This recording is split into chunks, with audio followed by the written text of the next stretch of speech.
அருமையான கிருபை. அவரை நம்ம ஸ்தோத்தரிப்போம்.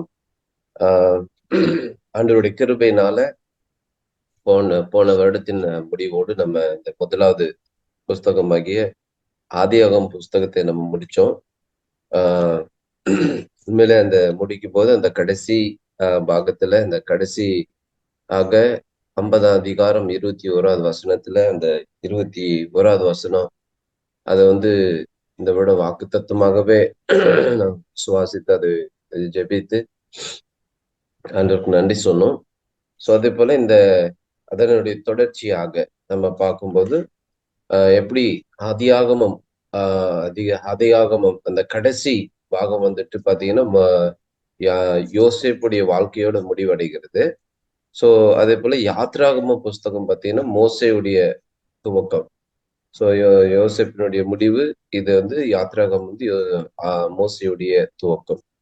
ஸோ ஆனா இந்த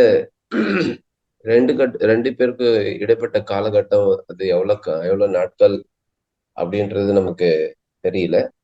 பட் ஆனா அந்த வேதத்தில யோசேப்பும் யாக்கோவும் அவர்கள் சொன்ன அந்த தீர்க்க தரிசனத்தின் முறைப்படி ஸோ கர்த்தர் கண்டிப்பாகவே உங்களை சந்திப்பார். ஸோ அந்த நேரத்தில் உங்களுக்கு ஒரு ரட்சகன் அனுப்புவார் அப்படின்ற அந்த தீர்க்க தரிசன வார்த்தைகள் நிறைவேறவும் அந்த குறித்த காலகட்டங்கள் நிறைவேற உடனே மோசே இங்க மோசேனுடைய பிறப்பை குறித்தும் மோசேனுடைய காரியத்தை குறித்து இங்க சொல்லப்படுகிறத நம்ம பார்க்கிறோம். ஸோ இவங்க மோசேயுடைய அந்த பிறப்பின் காரியத்தை நம்ம இங்க பார்க்கும்போது மோசே பிறப்பதற்கு முன்னதாகவே இஸ்ரவேல் மக்கள் இஸ்ரேல் மக்கள் ஒடுக்கப்படுகிறத நம்ம இங்க நம்ம நேற்று நம்ம வாசித்தோம். ஸோ அதுல இது ஒரு கொடுங்கோல் ஆட்சி முறையாக அந்த எகிப்து தேசத்தின் மன்னன் பார்வோன் ஸோ அந்த இஸ்ரேல் மக்களை எப்படியாவது இந்த எபிரேய மக்களை எவ்விதத்திலாவது ஒடுக்கி அவர்கள் எப்பயுமே நமக்கு விரோதமா எழுந்துராதபடிக்கு அவங்கள ஒடுக்கணும் அப்படின்ற இந்த ஒடுக்குமுறை முயற்சி ஆட்சி அவன் செய்து கொண்டிருக்கும்போது அங்கே தானே தேவன் தன்னுடைய மகத்துவமான காரியங்களை அங்க விளங்க செய்கிறார்.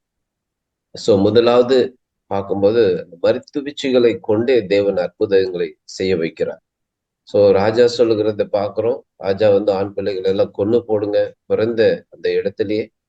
ஆனா அந்த மருத்துவச்சிகள் அது செய்யாமல் கர்த்தருக்கு பயந்ததுனால அவர்கள் அந்த குழந்தைகள் எல்லாம் காப்பாற்றினார் அப்படின்னு சொல்லிட்டு. ஸோ இந்த உலகத்துல நம்ம பார்க்கும்போது அநேக தேசத்தை ஆளுகிறவர்கள் துஷ்டர்கள் கையில ஆட்சிக்கு ஒடுக்கப்பட்டிருந்தாலும் கூட அந்த துஷ்டர்கள் ஆளுகிற அந்த தேசத்தின் மத்தியில கூட தேவனுக்கு பயப்படுகிற ஒரு கூட்ட ஜனங்களை தேவனை அங்கங்கே வைத்து வைத்து இருக்கிறார். ஸோ அதுக்கு இந்த மருத்துவச்சிகள் இருந்து ஒரு பெரிய உதாரணம். ஸோ அதிகாரம் என்ன ராஜா கையில தான். பட் அந்த அதிகாரத்தை செயல்படுத்துகிற அந்த ஜனங்கள் அவனுடைய அதிகாரத்தையே மாற்றி அமைக்கிறார்கள். ஸோ காரணம் என்னன்னா அவர்கள் ஒரு அந்நிய தேசத்தார்களா இருந்தாலும் கூட அவர்களுக்கு சிருஷ்டிகர்த்தரே அதாவது தெய்வம் கடவுள் அப்படின்ற அந்த கடவுள் பயம் அவர்களுக்குள் அது அது இயற்கையாகவே இருந்து அந்த கடவுளுக்கு அவங்க பயந்ததுனால அவங்க அந்த தவறுகளை செய்யாத இருக்கிறாங்க.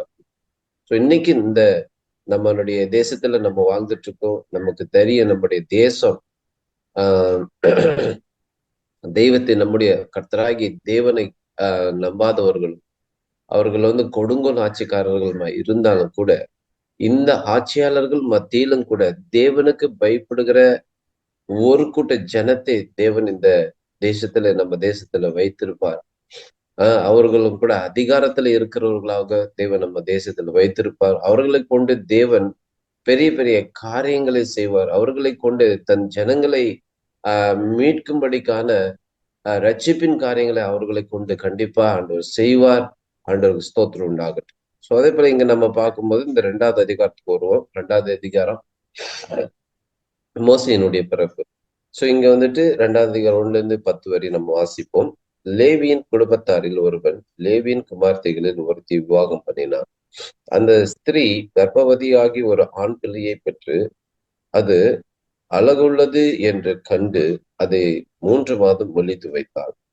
அவள் அதை அப்புறம் ஒளித்து வைக்க கூடாமல் ஒரு நாணல் பெட்டியை எடுத்து அதற்கு பிசினும் கீழும் பூசி அதிலே பிள்ளையை வளர்த்தி நதியோரமாய் நாணலுக்குள்ளே வைத்தாள்.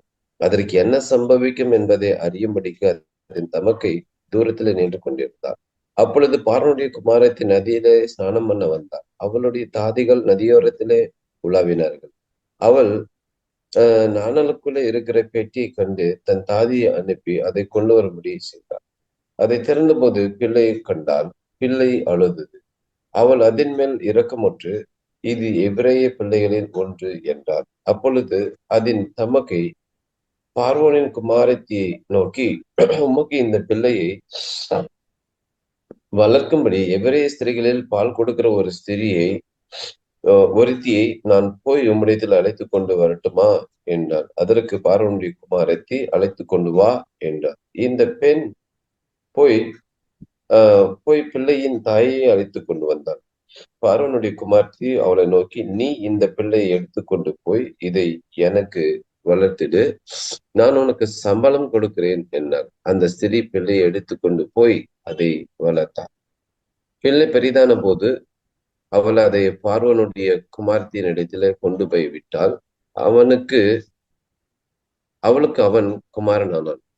அவள் அவனை ஜலத்தினின்று எடுத்தேன் என்று சொல்லி அவனுக்கு மோசே என்று பெயரிட்டாள். அவங்க கர்த்தருடைய அந்த காரியத்தை நம்ம வந்து பார்க்கும்போது, ஒருவேளை மோசை பிறக்கிறதுக்கு முன்னத வரியிலும் அந்த ராஜா அந்த கட்டளை ஆண் பிள்ளையை கொன்று போடணும் அப்படின்ற அந்த கட்டளை ஒருவேளை இல்லாத இருந்திருக்கலாம். ஏன்னா மோசைக்கு முன்னதாக அதே குடும்பத்தில் தானே மீரியமும் அதுக்கு பிறகு ஆரோனும் அந்த குடும்பத்துல பிறந்திருக்கிறாங்க. ஸோ ஆனா அந்த நேரத்துல அந்த கட்டளை இல்லாம இருக்கலாம். ஆனா மோசே பிறக்கும் அந்த சூழ்நிலையில இந்த ஒரு கொடூரமான ஒரு கட்டளை அந்த ராஜா நியமித்திருக்கிற, ஏன்னா அந்த மருத்துவச்சிகளும் அந்த குழந்தைகளை ஆண் பிள்ளைகளை கொல்லாமல் போனதுனால ராஜா எடுத்த அடுத்த ஒரு கொடூரமான ஒரு பயங்கரமான ஒரு ஒரு முடிவு, ஒரு சட்டம் என்பதை நம்ம இங்க பார்க்க முடியும். ஸோ ஆனா இங்க வந்து இந்த ஒரு லேவி குடும்பத்துல வந்து ஒரு விசேஷத்தமான ஒரு காரியம் நம்ம பார்க்க முடியுது. ஸோ மத்த எபிரேய பெண்கள் கூட ஒருவேளை அந்த ராஜாவுடைய அந்த சட்டத்தை வந்து கேட்டு பிறந்த குழந்தைகளை கொண்டு போய் அவங்க வந்து அந்த நதியில அவங்க வந்து போட்டிருந்திருக்க கூடும். ஸோ தூக்கி போட்டிருந்திருக்கான். ஆனா தூக்கி போட்டுட்டு பிறகு அவங்க வந்து அந்த குழந்தைக்காக எவ்வளவு வேதனைப்பட்டு அழுதுருப்பாங்க அப்படின்றது அவங்களுக்கு அது வந்து நம்ம கண்டிப்பா நம்ம விவரிக்க முடியாத ஒரு துக்கமான ஒரு காரியம். ஆனா இங்கே ஒரு லேவியின் குடும்பத்தார், அந்த தாயோ அந்த தகப்பனும் அந்த குடும்பத்தாரும் தான் பெற்றெடுத்த ஒரு குழந்தையை காப்பாற்றுறதுக்காக அவங்க சில நேரத்துல அந்த தேசத்தின் அரசாங்க அந்த கட்டளைக்கு விரோதமான ஒரு ஒரு ஒரு ஒரு முயற்சி அவங்க வந்து எடுக்கிறாங்க. விரோதமான காரியம். அந்த சட்டத்தை மீறி அந்த குழந்தையை அவங்க காப்பதற்காக அவங்க எடுக்கக்கூடிய அந்த முயற்சி, அது ரொம்பவுமே அது அங்கீகரிக்கப்படக்கூடியதாயும், அது தேவன் அதை காணும்படிக்காக அவங்க செய்த காரியம் வந்து அது அது ரொம்பவுமே கடவுளுடைய பார்வைக்கு அது அட்ராக்ஷனா இருக்கு. ஸோ ஏன்னா மத்தவங்க வந்து பெற்றெடுத்த குழந்தைய அவங்க தூக்கி போட்டாங்க. ஆனா இவங்க வந்துட்டு அந்த பெற்றெடுத்த அந்த குழந்தைய 3 மாதம் அந்த குழந்தை அழாதபடிக்கு அந்த அழுகை சத்தம் கூட அந்த ஒரு குழந்தை இந்த வீட்டுல பிறந்துச்சு அப்படின்றது ஒரு அடையாளம் கூட இல்லாம அவங்க வளர்த்தாங்க. அதுக்காக அவங்க பட்ட பிரயாசத்தை தேவன் அறிந்தார். ஸோ இவங்க வந்து ஒரு நார்மலான ஒரு பேரண்ட்ஸா இல்லாம, பெற்றோர்களா இல்லாம, இந்த குழந்தைக்காக இந்த குழந்தை எவ்விதத்திலும் நம்ம இந்த குழந்தையை காக்கணும், நம்ம இந்த குழந்தையை காப்பாற்றணும் அப்படின்ற அவங்களுடைய முயற்சி அது வந்து வீண் போகல. ஸோ அந்த 3 மாசத்துக்கு பிறகு அவங்க பாக்குறாங்க, இனி இந்த குழந்தைய வந்து நம்ம வந்து வைக்கிறது நம்மளால கூடாத காரியம். இந்த குழந்தை இனி அழ ஆரம்பிச்சிடும். அப்படி இருந்த நேரத்துல அந்த 3 மாத பிறகு கூட அந்த பெற்றோர்கள் அந்த குழந்தைய கொண்டு போய், ஓகே இப்ப நம்ம இனிமே இதை வைக்க முடியாது, கொண்டு போய் நம்ம தண்ணியில தூக்கி போட்டுடலாம் அப்படின்ற ஒரு ஒரு தீர்மானத்துக்கு வந்து விடாம அவங்களுடைய முயற்சி இன்னும் அவங்க கைவிடல. சோ இங்க பாருங்க, அவங்க ஆண்டவருக்காக அவங்க எடுக்கிற ஒவ்வொரு ஸ்டெப்பும் பார்க்கும்போது அதுல தேவன் அதை வந்து ஆனர் பண்றது வந்து பார்க்கணும். 3 மாதம் அந்த குழந்தைய அவங்க வளர்க்குறாங்க, ரிஸ்க் எடுக்கிறாங்க. சோ தங்களுடைய ஆஹ் தங்களுடைய லைஃபை அவங்க வந்து கையில எடுக்கிறாங்க. இந்த குழந்தை நிமித்தம் ஒருவேளை அவர்கள் வந்து ராஜாவுக்கு தெரிந்தா அந்த குடும்பமே வந்து ஒருவேளை கொல்லப்படலாம், தண்டிக்கப்படலாம், நிறைய காரியங்கள் நடக்கும். ஆனாலும் தேவனின் தேவனுக்காக, ஏன்னா இது வந்து அரசியல் சட்டமா இருந்தாலும் இந்த சட்டம் தேவனுக்கு விரோதமான ஒரு சட்டமா இருக்கு. அதனாலதான் அந்த சட்டத்தை அவர்கள் மீறுகிறார்கள். சில நேரத்துல நாமளும் இங்க வந்து நம்ம இருக்கிறோம். ஆஹ் இந்த அரசியல் சட்டங்கள் சில நேரத்துல அது வந்து உண்மையாகவே நம்மளுடைய சுதந்திரத்தை பறிக்கக்கூடியதாகவும், நம்முடைய விசுவாச சுதந்திரத்தை பறிக்கக்கூடியதாகவும், நம்முடைய டெமோக்ரஸியை பறிக்கக்கூடியதாகவும் இருந்தாலும் இருக்கும். ஆனால் அது நிமித்தம் சட்டம் தேத்திட்டாங்களே அப்படின்னு சொல்லிட்டு நம்ம அந்த சட்டத்துக்கு கீழ்ப்படிந்தோம்னா நம்ம வந்து ஆண்டவருக்காக நம்ம பெரிதா எதுவும் செய்ய முடியாது. அதே நேரத்துல சட்டத்தை மீறி நம்ம எதையோ செய்யணும்னா, சட்டத்தை மீறி நம்ம ஒரு காரியத்தை செய்யணும்னா அது ஆண்டவருடைய ராஜ்யத்துக்குரிய மகிமைக்குரிய காரியத்துக்காக நம்ம ஏதாவது செய்ய வேண்டியதா மட்டும்தான் இருக்கணும். சோ அதுல வந்து அதை தேவன் அறிந்தவராய் இருக்கிறார். சோ இங்க நம்ம பார்க்கும்போது இவங்க எடுக்கிற இந்த முயற்சி 3 மாதம் அந்த குழந்தைய அவங்க வந்து பாக்குறாங்க. அதுக்கு பிறகு அந்த குழந்தைய அவங்க வந்து நதியில தூக்கி போடாம அதுக்காக ஒரு பெட்டி அவங்க செய்கிறதை நம்ம வந்து பார்க்க ஒரு பெட்டி அவங்களுடைய அடுத்த முயற்சி. சோ எவ்விதத்துல அது இந்த குழந்தை பாதுகாக்கப்பட வேண்டும். சோ அப்படிதான் நம்ம இன்னைக்கு ஆண்டவருடைய பிள்ளைகள் நம்ம ஒரு ஒரு மனிதனை வந்து நம்ம சாத்தானுடைய கரத்துல இருந்து மீட்கணும், அவங்கள ரட்சிப்புக்குள்ளாக நம்ம நடத்துற அந்த காரியம் நம்மளால முடிந்த எல்லா முயற்சியுமே நம்ம அந்த நபர்களுக்காக நம்ம செய்திடணும். நம்ம வெறுமனே நம்ம சந்தித்தோம், அவங்களுக்கு வந்து சுவிசேஷம் சொன்னோம், இல்ல அவங்கள வந்து கவுன்சிலிங் கொடுத்தோம், அவங்க ஆனா இனி நம்ம பேச்சு கேட்கல, இனி this is waste of time to meet them again.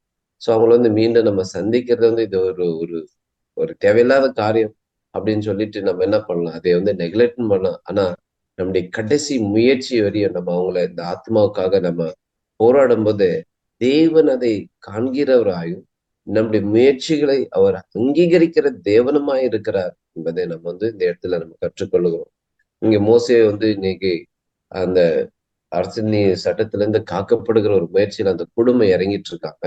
So அந்த அவங்க எடுத்த அந்த முயற்சி அடுத்தது அந்த குழந்தைக்காக மற்ற பெற்றோர்கள் எல்லாம் இந்த குழந்தைகளை தண்ணீரை தூக்கி போட்டிருக்கும் போது இந்த பெற்றோர்கள் எடுத்த அந்த முயற்சி 3 மாதம் காக்கப்பட்டாங்க. அதுக்கப்புறமும் அவங்க அந்த குழந்தையை தூக்கி போடாம அந்த குழந்தைக்காக ஒரு பெட்டியை செய்து அந்த பெட்டியை அந்த குழந்தையை அதுல வச்சு அதுல அந்த நதியோரத்துல கொண்டு போய் விட்டுட்டு சோ அங்கேயும் அவங்க அவங்களுடைய காரியத்தை அவங்களுடைய கைகளை கழுவிக்கொள்ள, ஆண்டவரே இனிமே இது உமக்கு விட்டது அப்படின்னு சொல்லாம அவங்க வந்து மீண்டும் தொடர்ச்சியாக தன்னுடைய தமக்கையை அவங்க வந்து அந்த பெற்றோர்கள் அனுப்புறாங்க. போய் பாரு குழந்தைக்கு கடைசியா என்ன நடக்குது.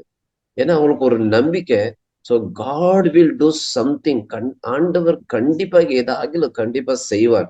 அவரால் முடியாதது ஒண்ணுமே இல்லை அப்படின்ற ஒரு ஒரு ஒரு திடமான நம்பிக்கையை இந்த லேவின் குடும்பத்துல வந்து நம்ம வந்து இந்த காலை நேரத்துல பார்க்கணும். சோ அதுதான் ஒரு விசுவாசம். காணக்கூடாததை நம்ம விசுவாசிக்கிறது தான் என்ன விசுவாசம். நம்முடைய கண்டு விசுவாசிப்பவர்களை காட்டிலும் காணாமல் விசுவாசிக்கிறவர்களே இன்னும் உத்தமர்கள் என்று சொல்லப்படுவதை போல அவங்க ஆண்டவருக்காக எடுத்த அந்த முயற்சி. ஸோ அந்த குழந்தை தன்னுடைய தமக்கை அனுப்பி அந்த குழந்தைக்கு நேரெடுக்கிறது என்ன என்பதை வந்து பார்க்கும்படி செய்யும் போது அங்கே அவர்கள் எதிர்பார்த்திராத ஒரு ஒரு ஒரு அதிசயத்தை அற்புதத்தை தேவன் அங்க செய்கிறார். எந்த ராஜா எந்த ராஜா வந்து சட்டத்தை தீட்டினானோ, எந்த ராஜா வந்து ஆஹ் எபிரேய ஆண் பிள்ளைகளை எல்லாம் கொல்லணும் அப்படின்னு நினைச்சானோ அந்த ராஜாவினுடைய மகளை கொண்டே இந்த எபிரேய குழந்தையை தேவன் மீட்கிறார். ஆமென், அல்லேலூயா. சோ இங்க நம்ம வந்து நம்மளுடைய ஆண்டவருடைய காரியங்களை வந்து நம்மளால கிரகிக்க முடியாதது, வர்ணிக்க முடியாதது. ஆண்டவர் இப்படியெல்லாம் செய்வாரா அப்படின்னு நம்ம வந்து சில நேரத்துல நம்முடைய ஆஹ் நம்ம ஒரு மனிதர்களாய் மனிதர்களாய் இருக்கிற நாம ஆண்டவருடைய காரியங்களை நம்மளால புரிந்து கொள்ள முடியாது. ஆனா நம்ம அவரோடு நடக்கும்போது ஸ்டெப் பை ஸ்டெப்பா நம்ம அவருடைய காரியங்களை நம்ம கண்டு கொள்ளும் போது நமக்கு உண்மையாகவே ஆண்டவர் இப்படியெல்லாம் செய்ய முடியுமா, ஆண்டவர் இப்படி வல்லமை நிறைந்தவரா அப்படின்னு சொல்லிட்டு அவருடைய மகத்துவத்தை நம்ம காணும்போது உண்மையாகவே அந்த காரியங்கள் நம்மளை அவருடைய அவரை ஆராதிக்கிற அந்த ஆராதனைக்குள்ளாக நம்மளை நடத்திடும். சோ தேவன் அவர் மகிமை நிறைந்தவர். அவர் எப்படி எந்த காரியத்தை எப்படி வேணாலும் அவர் மாற்ற வல்லமை நிறைந்த தேவன் தான் நம்முடைய தேவன். சோ எந்த அரசியல் எந்த அரசியல் கட்சிகள் ஆண்டவருடைய ராஜ்யத்துக்கு விரோதமாக செயல்படுதோ அதே அரசியல் கட்சிகளை வைத்தே தேவன் தேவன் வல்லமையான காரியங்களை தன் ஜனங்களுக்காக அந்த நாட்டிலே அவர் செய்யக்கூடும் என்பதை இன்றைக்கு இந்த வேத புஸ்தகத்துல நம்ம கற்றுக்க முடியும். தேவன் அவரால் நம்மளை எண்ணி முடியாத அதிசயங்களை அவர் செய்கிறவர். நம்முடைய நம்முடைய நமக்கு நம்முடைய ஆஹ் நம்முடைய நம்முடைய புரிந்து கொள்ளுதலுக்கெல்லாம் அப்பாற்பட்டவர் நம்முடைய தேவன் என்பதே இந்த குழந்தைய காக்குற விஷயத்துல தேவன் செய்கிற அந்த காரியத்தை நம்ம பார்க்கும்போது இட்ஸ் அமேசிங். ஸோ இந்த ஒரு குழந்தை இந்த குழந்தையை காப்பதற்காக தேவன் எடுத்த காரியம். எந்த ராஜா இந்த ஜனங்களுக்கு விரோதமாக திட்டம் தீட்டினானோ அந்த ராஜாவை கொண்டே அந்த குழந்தைய தேவன் மீட்கிறார். சோ இங்க அவங்க எடுத்த முயற்சி கடைசியில் அது ஒரு ஒரு ஒரு ஒரு உண்மையில வெற்றியை அவங்களுக்கு தருகிறது. சோ அவங்களோட கடைசி நிமிடத்துல கூட அவங்களுடைய நம்பிக்கையை அவங்க இழக்காத இருந்தாங்க. அதுதான் இன்னைக்கு இந்த கிறிஸ்தவர்களாகிய நமக்குள்ள இருக்க வேண்டிய ஆண்டவர் மேல வைக்கிற நம்ம நம்பிக்கை அந்த கடைசி நிமிடம் வரையும். சோ நம்ம என்ன பண்ணணும், நம்ம போராடணும். So really God will do something, God will do something அப்படின்ற ஒரு எண்ணத்தோடு. ஏன்னா கடவுளால அவரால் முடியாதது என்பது அவருடைய அவருடைய சரித்திரத்திலே இல்லை. நம்ம பழைய ஏற்பாட்டிலும் சரி புதிய ஏற்பாட்டிலும் சரி நம்ம பார்க்கும்போது ஆண்டவர் ஆண்டவர் அப்ரஹாமோட பேசுறார். ஆண்டவர் சொல்ல நான் எல்சடாய், ஆண்டவர் சொல்ல நான் எல்சடாய், என்னால செய்யக்கூடாத காரியம் ஒன்று உண்டோ அப்படின்னு சொல்லிட்டு அப்ரஹாமோட சொல்ல. ஏன்னா அவங்க சொல்லிட்டாங்க இனி 100 வயசு ஆயிடுச்சு, நோ சான்ஸ் சொல்ல. அதை நீ சொல்லாத, நான் தான் கடவுள். சோ அதே போல ஏசப்பாவுடைய பிறப்பின் அந்த காரியத்துல நம்ம பார்க்கும்போது எப்படி ஒரு 100 வயதான ஒருவர்கள் ஒரு குழந்தை பெற்றெடுக்க முடியுமோ அதே போல ஒரு கன்னியா இருக்கிற ஒரு ஒரு பெண் கூட அவருக்கு கர்ப்பம் தரித்து குழந்தை பெற்றெடுக்க முடியும். இது எப்படி சாத்தியம் அப்படின்ட்டு மேரி கேட்கும்போது அந்த தேவதூதன் சொல்ல தேவனால் கூடாத காரியம் உண்டோ அப்படின்னு சொல்லிட்டு. சோ இதுதான் நம்ம வணங்குகிற அந்த தேவன், எல்சடாய் தேவன். அவர் இன்றும் எல்சடாயாக தான். அவர் நம்மளால அந்த மகத்தான காரியங்களை செய்கிற தேவன். அவரால முடியாததுன்னு ஒண்ணுமே கிடையாது அப்படின்ற தேவனை தான் இன்னைக்கு நம்ம இந்த காலை நேரத்துல நம்ம நம்ம கற்றுக்கொள்ளுகிற காரியம். இந்த தேவனை தான் நம்ம ஆராதிக்கிறோம். இன்னும் impossible impossible become possible for God. Whatever impossible for human being, மனிதர்களுக்கு ஸ்தோத்திரம், முடியாததை தேவனால் முடியும். இங்க அந்த லேவி குடும்பம் அவங்க குடும்பமாய் பிரயாசப்பட்டு இந்த குழந்தையை மீட்கும்படிக்கான எடுத்த அந்த முயற்சி அது வீண் போகாமல் அன்னைக்கு அந்த ராஜாவுடைய மகளுடைய மகனாய் வளர்க்கப்படுகிறது நம்ம பார்க்கிறோம். சோ இங்க பாத்தீங்கன்னா அந்த அந்த மகள் சொல்ற இந்த குழந்தைய எடுத்துட்டு போயிட்டு எனக்கு என்ன பொண்ணு எனக்கு வளர்த்து கொடு அப்படின்னு சொல்லிட்டு தன் அந்த குழந்தையை பெற்றெடுத்து அந்த தாய்கிட்டே அந்த குழந்தையை மீண்டும் ஒப்பு கொடுக்கும்போது அந்த குடும்பம் அடைந்த அந்த சந்தோஷத்தை கண்டிப்பாகவே நம்மளால சொல்ல முடியாது. பா என்ன ஒரு அற்புதத்தை ஆண்டவர் செய்தார் அப்படின்னு சொல்லிட்டு. சோ அங்க இந்த இடத்துல தொடர்ந்து இங்க பார்க்கும்போது இந்த குழந்தை நீ வளர்த்து கொடு, இதற்கான கூலியை நான் இப்போ உனக்கு கொடுக்குறேன். சோ ஒரு காலத்துல அந்த குழந்தைய பயந்து பயந்து வளர்த்த அந்த குடும்பம் இன்னைக்கு வெளிப்படையா அந்த குழந்தைய அவங்க வளர்க்க முடியும். அவங்க அதை வளர்க்கறதுக்கான அந்த செலவுகளையும் இப்ப அந்த ராஜாவை ஏற்றுக்கொள்ளுகிறார். சோ இது அந்த ராஜாவுடைய ராஜாவுக்கே அறியாமல் இது நடக்கக்கூடிய காரியங்கள். ஆனால் இது ஆண்டவர் நடப்பிக்கிறார். அல்லேலூயா. தேவன் அவர் எவ்விதத்திலாவது அவர் செய்கிற காரியங்களை ஸ்தோத்திரம் அவர் செய்து முடிக்க அவர் வல்லவராய் இருக்கிறார். ஆகவே இன்னைக்கு ஆண்டோடைய பிள்ளைகளாகிய நாம இந்த அதாவது ஒரு தேசத்தை ஆளுகிறவர்களா எப்படிப்பட்டவர்களா இருந்தாலும் சரி, நம்ம அதிபதிகளை நம்புறது நம்ம தேவை கிடையாது. அவர்களுக்கு விரோதமா நம்ம கொடி பிடிக்க தேவையில்ல. அதே நேரத்துல அவங்க ஈட்டுகிற சட்டத்தை எல்லாம் நம்ம கடைபிடிக்கணும்னு நினைச்சா நம்ம ஆண்டவருடைய ராஜ்யம் இந்த பூமியில நிறைவேறாது. அந்த சட்ட திட்டங்கள் ஆண்டவருக்கே விரோதமான சட்ட திட்டங்களா தான் அவங்க ஏற்றுகிறதா இருக்கும். அதனால நம் தேவனுக்காக எடுக்கக்கூடிய அந்த முயற்சிகள், தேவனுக்காக எடுக்கக்கூடிய அந்த ரிஸ்க்குகள், அது எல்லாமே தேவன் அங்கீகரித்து நம்முடைய செய்கையின் பலனை நம்முடைய கண்கள் காண செய்வார். அல்லேலூயா. அந்த குழந்தை பெற்றோர்கள் அந்த குழந்தையை பெற்றெடுக்க, அந்த குழந்தையை வளர்க்கறதுக்கான அதிகாரத்தை பெற்றுக் கொள்ளுகிறார்கள். அதாவது பார்க்கும்போது கரும்பு தின்றதுக்கு கூலி கொடுத்த மாதிரி தான் குழந்தையே வளர்த்து எடுக்கிறதுக்கு அந்த அந்த அந்த பெண்ணுக்கு ராஜ ராஜாவினிடத்திலிருந்து அந்த ஸ்காலர்ஷிப், அந்த உதவி வருகிறதை பார்க்கும்போது ரொம்பவுமே ஆச்சரியம் பட வேண்டியதா இருக்குது. சோ இந்த குழந்தை தன் பெற்றோர்களாக மட்டுமே காக்கப்படல. எந்த ராஜா கொல்லணும்னு நினைச்சானோ அதே ராஜாவுடைய மகளாலும் கூட காக்கப்பட்டு அவனை உயர்த்துகிறார். அந்த குழந்தைக்கு பேர் இடுவது கூட பாத்தீங்கன்னா, அந்த குழந்தையை பெற்றெடுத்தவங்க பேர் வைக்கிறது இல்ல. ஆனா அந்த குழந்தையை வளர்த்தெடுக்கிற அந்த தாய் தான் அந்த குழந்தைக்கு பேர் வைக்கிறது. இந்த வசனத்தை நம்ம கடைசி அந்த 10வது வசனத்துல நம்ம பார்க்க முடியும். அங்க பார்க்கிறோம். பிள்ளை பெரிதான போது அவள் அதை பார்வோனுடைய குமாரத்தினிடத்துல கொண்டு போய் விட்டாள். அவளுக்கு அவன் குமாரனானான். அவள் அவனை ஜலத்தினின்று எடுத்தேன் என்று சொல்லி அவனுக்கு மோசே என்று பெயரிட்டாள். அல்லேலூயா. சோ இங்க மோசே அப்படின்ற அந்த ஒரு பெயர், ஒருவேளை அது கண்டிப்பா அது எபிரேய பெயரா இருக்குமா அப்படின்னு தெரியல. நான் அதை பத்தி ஸ்டடி பண்ணல. பட் மேபி ஒருவேளை அது ஒரு எகிப்திய பெயரா இருக்கலாம் மோசே அப்படின்றது. பட் ஆனா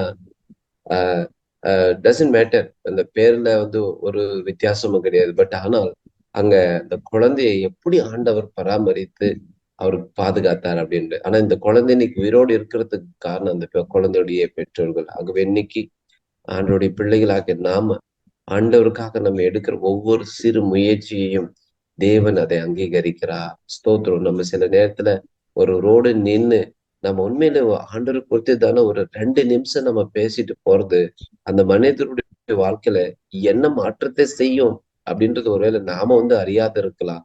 ஆனால் ஆண்டவர் அதை அறிந்தவரா இருக்கிறார். நம்ம பேசுகிற அந்த 2 நிமிட வார்த்தைகள், ஆண்டவருடைய அந்த ஒரு ஒரு வசனம் அந்த ஜனங்களுடைய வாழ்க்கையவே தலைகீழாக மாற்றி போடுவதற்கு அது வல்லமை உள்ளதா இருக்கிறது. இந்த குழந்தையினுடைய பெற்றோர்களுடைய முயற்சி இதுதான். ஏதோ ஒண்ணு செய்யலாம் அப்படின்ட்டு. பட் அவங்களுக்கு தெரியாது, ஆண்டவர் நம்ம எடுக்கிற இந்த முயற்சியை கண்டிப்பா அவர் அங்கீகரித்து இந்த குழந்தைங்க கொண்டு ஆண்டவர் பெரிய காரியங்களை செய்ய போகிறார் என்பது அவங்களுக்கு தெரியாத இருந்தாங்க. ஆனால் அப்படி இருந்தும் கூட அவங்களுடைய முயற்சியை தேவன் ஆசீர்வதித்து அங்கீகரித்தார். ஆக இன்றைக்கு ஆண்டவருடைய பிள்ளைகளாகிய நாம இன்றைக்கு இந்த பெற்றோர்கள் இந்த குழந்தையை காத்ததை போல இன்றைக்கு நம்ம அநேக மனிதர்களை பிசாசனுடைய கரத்துல இருந்து நம்ம காக்க வேண்டும். பிசாசனுடைய கரத்துல இருந்து மீட்க வேண்டும். இந்த பொல்லாத அரசனுடைய அதிகாரத்திலிருந்து நம்ம மீட்கணும். அதற்காக நம்ம எடுக்கிற ஒவ்வொரு முயற்சியையும் தேவன் அங்கீகரித்து நம்மை ஆசீர்வதிப்பாரா. தேவன் தாமே நமக்கு கிருபை தருவாராக. இந்த வசனங்கள்ல சொல்லப்பட்டதை போல நம்மளால ஒரு கூட்ட ஜனங்கள் ஸ்தோத்திரம் பாதுகாக்கப்படணும், மீட்கப்படணும். அதற்காக நம்ம எடுக்கிற முயற்சிகளை தேவன் அதை அங்கீகரிக்கிற தேவனா இருக்கிறார். தேவனுக்கே மகிமை உண்டாவதாக. ஆமென்.